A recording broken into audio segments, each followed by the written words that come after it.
Hello guys, today in this video we are going to talk about June 10th. You can see what open and close on June 10th 2026.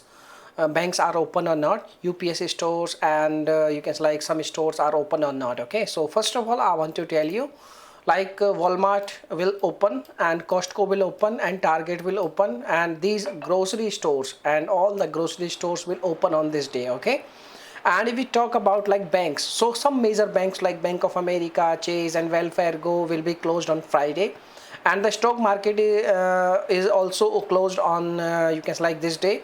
And if we talk about FedEx, UPS and USPS are open, but if you want to deliver some kind of data, like if you want to try to mail something, all UPS services will be closed, but they will provide service, but you are not able to deliver any kind of you can say product or any kind of services.